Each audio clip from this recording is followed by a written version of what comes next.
Todo empezó con una decisión que probablemente cualquier adulto les habría pedido que no tomaran.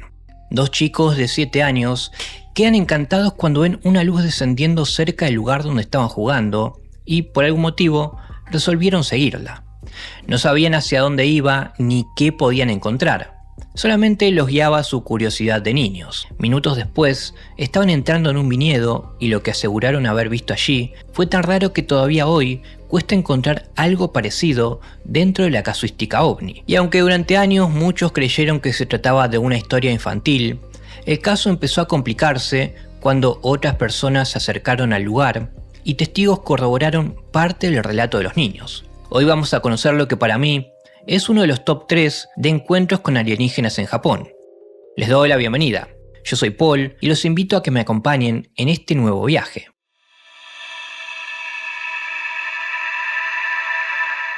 Este viaje comienza en una ciudad japonesa llamada Kofu, en febrero de 1975. En esa época era una ciudad en la que el desarrollo urbano convivía con un paisaje todavía muy agrícola. Además, es la capital de la prefectura de Yamanashi, que se encuentra dentro de una cuenca rodeada por montañas y relativamente cerca del monte Fuji, y la región era conocida por sus plantaciones frutales, sobre todo por sus viñedos. A poca distancia de los barrios residenciales, habían caminos de tierra, cementerios pequeños y terrenos cultivados. Los niños de la zona podían salir a jugar, andar en bicicleta o usar patines, y en pocos minutos pasar de una calle urbana a una zona de campo. Ese era el entorno cotidiano de los protagonistas de este caso, Masato Kawano y Katsuhiro Yamayata. Eran dos niños de 7 años que cursaban el segundo grado de primaria. Según las fuentes que investigué, no me dejaron muy en claro si eran primos o amigos muy cercanos. Lo seguro es que se conocían muy bien y pasaban mucho tiempo juntos. El 23 de febrero de 1975 era domingo. Cerca de las 6:30 de la tarde, cuando el sol comenzaba a bajar, Masato y Katsuhiro jugaban con patines cerca de un cementerio situado entre caminos rurales y viñedos. Repentinamente, uno de ellos levantó la vista y advirtió una luz anaranjada en el cielo. Poco después apareció una segunda.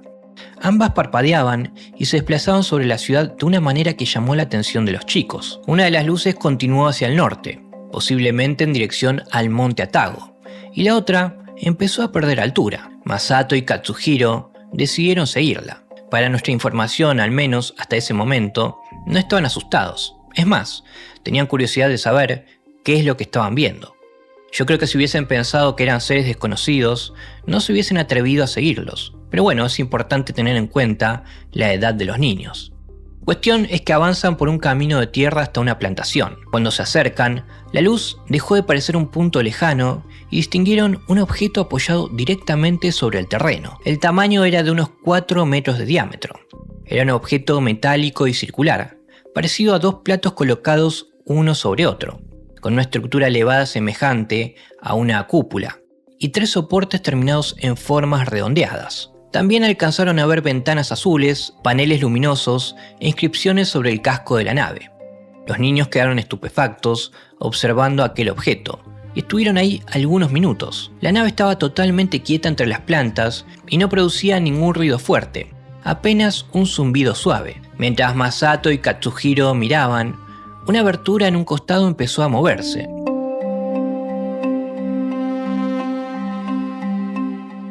Se abrió una especie de puerta o escotilla y apareció una pequeña escalera.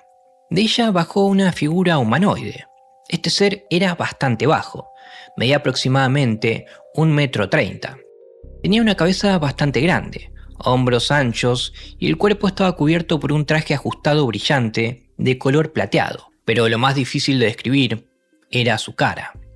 Los niños mencionaron una superficie marrón muy arrugada y carente de facciones reconocibles. No pudieron ver ni nariz ni ojos. De ambos lados de la cabeza sobresalían 2 apéndices largos y puntiagudos. Los niños mencionaron que eran como orejas de conejo, pero más bajas. En la zona central de la cara tenía 3 elementos plateados que los medios y los investigadores de la época terminaron llamando colmillos metálicos. En las manos, la criatura solo poseía 4 dedos, pero dentro de la nave pudieron ver otro ocupante. era más pequeño y tenía un traje de otro color. La figura que había bajado comenzó a caminar hacia los niños. Hasta entonces, como les mencioné antes, la curiosidad había podido más que el miedo, pero la situación cambió cuando el ser redujo la distancia y se dirigió directamente a uno de ellos. Se acercó a Katsuhiro y le tocó 2 veces el hombro. El contacto fue breve. No se describieron golpes, heridas, ni un intento claro de sujetarlo, pero la reacción del chico fue inmediata. Quedó paralizado por el miedo. Perdió el equilibrio y cayó al suelo sin poder decir una sola palabra. Su amigo Masato lo ayudó a levantarse para poder escapar del lugar. Ambos abandonaron el viñedo tan rápido como pudieron. En ese escape, lograron escuchar una especie de sonido que salía del humanoide. Algo similar a una cinta cuando la reproduces al revés. Cuando llegan a casa, los niños cuentan inmediatamente lo que les pasó a sus madres. Todo se puso más denso cuando mencionaron que esta criatura los tocó. Las madres, en vez de ser escépticas con sus hijos, hicieron todo lo contrario, a tal punto que decidieron ir con los niños hasta el lugar del contacto. Y este detalle es importante para mí, porque le da un poco más de veracidad al relato, ya que no nos quedamos únicamente con los testimonios de 2 niños de 7 años asustados.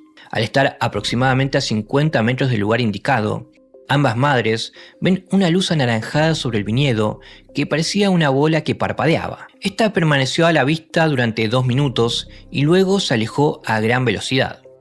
Si bien las mujeres no habían visto aquel humanoide extraño que los niños relataron, sí habían visto la nave con los detalles que Masato y Katsuhiro habían mencionado antes. Cuando los padres llegaron al lugar, el fenómeno ya había desaparecido. Durante la noche y los días siguientes, los chicos no pudieron dormir debido al miedo que tenían después de haber visto a aquel ser. Los niños libres, que no le tenían miedo a nada, ahora se negaban a salir solos. No existen informes médicos que permitan saber si fueron examinados. Tampoco se registraron quemaduras, mareos, pérdida de tiempo, ni heridas en el hombro. El efecto descrito fue principalmente emocional. Al día siguiente, los chicos contaron la historia en la escuela. Sus compañeros y maestros comenzaron a hacerles preguntas, y el episodio salió rápidamente del ámbito familiar. Para cuando comenzaron las entrevistas, ambos ya habían compartido el episodio entre sí, con sus madres, compañeros y docentes. Y acá el caso de a poco empieza a tomar otra dimensión. Pero antes de continuar, quiero anunciar que ya pudimos recobrar la monetización. Gracias por el apoyo constante en este tiempo. Por otro lado, para lograrlo, no me quedó más opción que eliminar más de 900 videos. En la sección de comunidad lo expliqué con detalles. Patreon va a seguir funcionando y mucho de ese material va a ser exclusivo de esa plataforma. Así que si te gustaría apoyarme y salir en pantalla en Viaje a lo Desconocido, como los Patreons que ves ahora, te dejo el link en el comentario fijado. También subiré algunos en el canal secundario, que también se los dejo en el comentario fijado. Y si te está interesando o te entretienen estos videos, por favor apóyame con tu like o comentario. Como siempre digo, hasta un emoji me ayuda un montón. Muchas gracias y continuemos con este caso impresionante. Al día siguiente, durante una pausa escolar, un profesor se acercó al viñedo para revisar el lugar. En un primer momento no encontró nada fuera de lo común, pero una inspección posterior, realizada con personal del periódico local, reveló varias depresiones circulares en el terreno y 2 postes de concreto derribados. Los agujeros parecían coincidir con los 3 soportes que los niños habían visto debajo de la nave, como si un objeto pesado se hubiese apoyado allí, aunque las plantas seguían en buen estado. Estos pozos tenían cerca de 50 centímetros de diámetro y una base redondeada. Además, los postes caídos medían aproximadamente 1 metro y eran demasiado pesados para que 2 niños de 7 años pudiesen moverlos con facilidad. Lamentablemente nunca se publicó un estudio técnico completo sobre los postes. Tampoco se conservaron moldes de las depresiones ni fotografías suficientemente claras para compararlas con los dibujos del aparato. El profesor Shinsuke Maeda utilizó en el lugar un contador Geiger y encontró una ligera elevación de la radiación en aquel terreno. A pesar del revuelo local, ninguna institución japonesa realizó una investigación profunda. La policía y las fuerzas militares no dejaron un expediente público. Tampoco intervino una universidad y las mediciones quedaron en manos del profesor y de quienes acompañaron a aquel periódico. En otras palabras, el caso jamás recibió los recursos necesarios para comprobar qué había ocurrido en aquel terreno. Esto es bastante diferente a lo que solemos ver en casos occidentales. ¿Por qué creen que nadie se interesó en investigar en profundidad? ¿Fue una cuestión cultural o algo más turbio? Déjenme lo que piensan en los comentarios. Pero aún después de toda esta falta de interés de los organismos gubernamentales, decidieron dar una explicación oficial. La encargada fue la aviación civil. Según ellos, las luces que vieron los niños podían pertenecer a un Namsis 11, que es un avión japonés de pasajeros impulsado por 2 motores turbohélice. Creo que a lo largo de todos los episodios que investigamos, esta es la explicación oficial más estúpida que escuché. Ni siquiera se aproxima a explicar algo de lo que los niños dicen haber visto.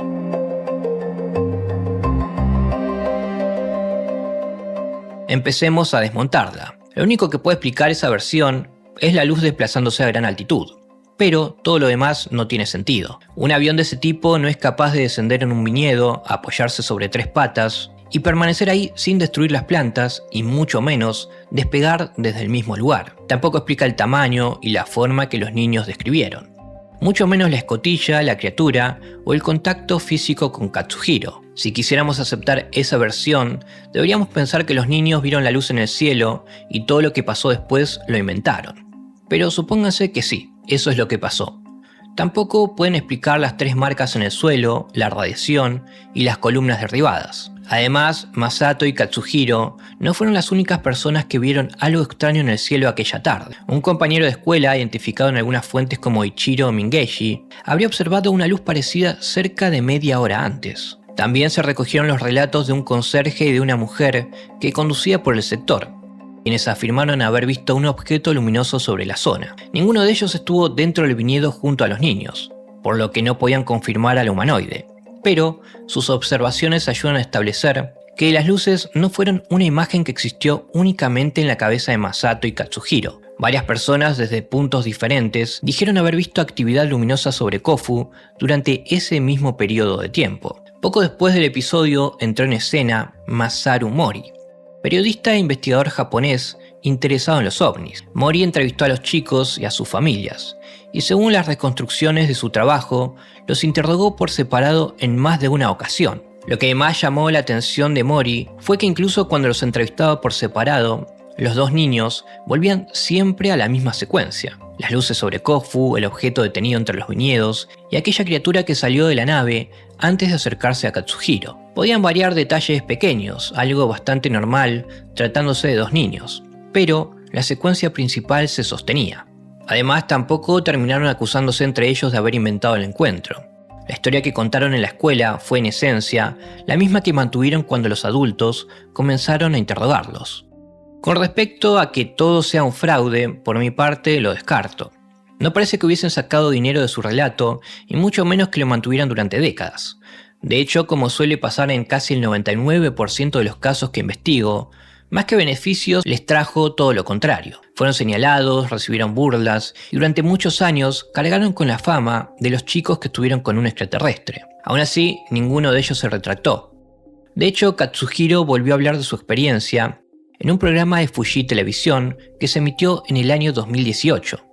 Es más, en 2025, al cumplirse 50 años del incidente, apareció públicamente en Kofu y afirmó que seguiría contando lo que le había pasado mientras estuviese con vida. Para ese momento ya tenía 58 años.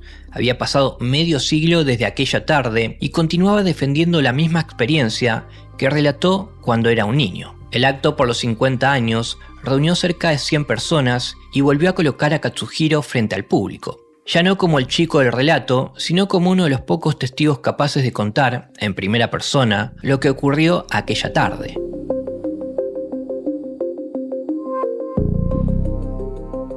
Ahora bien, una de las objeciones más conocidas tiene que ver con la televisión japonesa de los años 70. En aquel momento, series como Ultraman eran enormemente populares y mostraban todas las semanas monstruos, robots y visitantes de otros planetas. Algunos escépticos compararon la criatura dibujada por los niños con uno de esos personajes e incluso ciertas publicaciones colocaron un juguete de Ultraman junto a la ilustración del ser. El parecido existe en elementos generales: cabeza grande, traje ajustado y apéndices extraños, pero nunca se encontró un personaje que coincidiera en todo con la descripción de Kofu. Ninguno reunía al mismo tiempo la piel marrón, profundamente arrugada, la ausencia de ojos y nariz, las supuestas orejas bajas, los 3 colmillos metálicos y las manos de 4 dedos. La influencia de la televisión es posible, sobre todo por la edad de los testigos.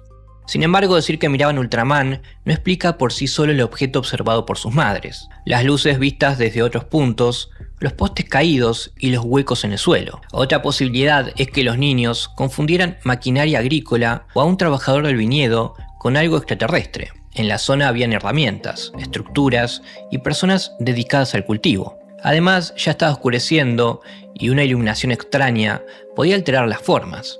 El problema vuelve a ser la cantidad de elementos que había que deformar al mismo tiempo.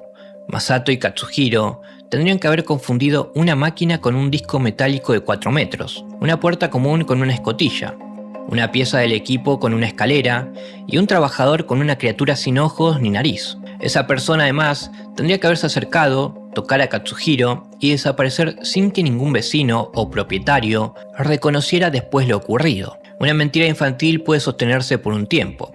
Mantenerla durante 50 años sin obtener un beneficio importante y soportando burlas exige una motivación que nunca apareció. A eso se suma que las madres observaron el objeto luminoso y que el terreno presentó alteraciones revisadas por los adultos al día siguiente. La hipótesis alienígena, en cambio, toma el relato de manera directa. 2 objetos llegaron sobre Kofu, uno de ellos descendió en el viñedo y de su interior salió un ocupante que se acercó a los niños. Las marcas serían producto del aterrizaje y la lectura del contador Geiger, una consecuencia de la energía usada por el aparato. Esta interpretación reúne todas las partes dentro de un mismo episodio, aunque la prueba definitiva se perdió con el paso del tiempo. Otra cosa que distingue a Kofu de muchos relatos de abducciones es que los niños no denunciaron Missing Time, no fueron sometidos a hipnosis y nunca recuperaron recuerdos ocultos décadas después. Tampoco aparecieron historias de experimentos dentro de la nave. El encuentro fue breve, ocurrió mientras ambos estaban conscientes y fue contado a sus familias esa misma noche. Pero 7 años más tarde surgió un testimonio poco conocido. Una vendedora de seguros afirmó que aquella misma tarde circulaba en automóvil por los alrededores cuando vio 2 figuras semejantes a las descritas por los chicos. Según contó, su marido le aconsejó que guardara silencio porque podían tomarla por loca. Recién en 1982 decidió hablar y fue entrevistada para el programa japonés 11 PM. Su historia llegó demasiado tarde para tener el mismo peso que las declaraciones de 1975. Aún así, también hablaba de 2 seres, igual que la primera nota del periódico. No alcanza para tomarlo como una confirmación, pero muestra que hubo otra persona que vinculó aquella tarde con figuras parecidas a las vistas por los niños. Dentro de Japón, Kofu terminó agrupado con los incidentes de Kera, ocurrido en 1972, y Nikoro, registrado en Hokkaido en 1974. Los 3 son conocidos como los grandes casos ufológicos japoneses. Si les interesa que en otro episodio profundice en algún otro caso de Japón, háganmelo saber en los comentarios. Como dato curioso, puedo mencionar que el 23 de febrero fue registrado como el Día OVNI de Kofu, y una asociación local comenzó a trabajar para preservar el episodio. En febrero de 2025 instalaron cerca de la zona del encuentro un cartel que identifica el sitio donde ocurrió. El cincuentenario tampoco se limitó al acto de unas 100 personas que mencionamos antes. Durante 3 días, el Museo de Arte de la Prefectura de Yamanashi recibió una exposición dedicada al caso. Allí se mostraron fotografías, videos y testimonios reunidos por Katsuhiro y por personas de distintas partes de Japón. La muestra recibió aproximadamente a 900 visitantes y contó con una conversación pública entre el testigo, investigadores y organizadores. Esto no prueba qué era aquella criatura, pero sí que 50 años después, Katsuhiro seguía sosteniendo su historia públicamente y en el mismo lugar donde todo ocurrió.